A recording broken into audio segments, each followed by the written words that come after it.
ఇది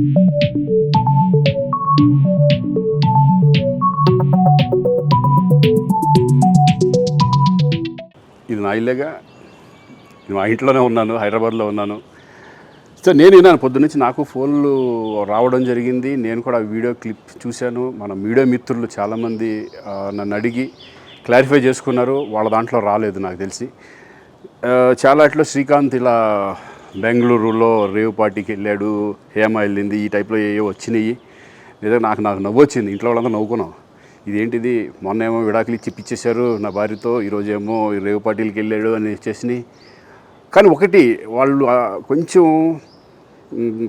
తొందరపడ్డంలో ఇది లేదనిపించింది. ఎందుకంటే వాడెవడో, అతను ఎవరో కానీ కొంచెం నాలాగా ఉన్నాడు. వాడు కొంచెం ఇలా కప్పుకొని, అది గెడ్డం ఉంది, బట్ ఇప్పుడు గెడ్డం నాకు లేదు అని, బట్ గెడ్డంతో నేను షాక్ అయ్యాను. ఇదేంటిది నాలాగా ఉన్నాడు ఏంటి అని నేనే షాక్ అయ్యాను.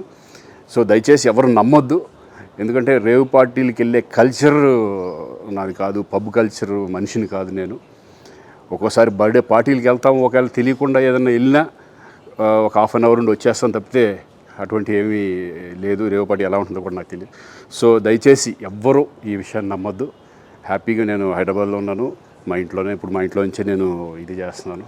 సో దయచేసి మీడియా మిత్రులందరికీ కూడా నేను చెప్పేది ఏంటంటే, ఏ విషయం కరెక్ట్గా తెలుసుకోకుండా మీరు కూడా థంబ్నైల్స్ పెట్టేసేసి, నా బొమ్మ వేసేసి రేవ్ పార్టీలో పట్టుబడ్డ శ్రీకాంత్ ఈ టైప్లో వేస్తున్నారు. కాబట్టి దయచేసి ఎవరు నమ్మొద్దు.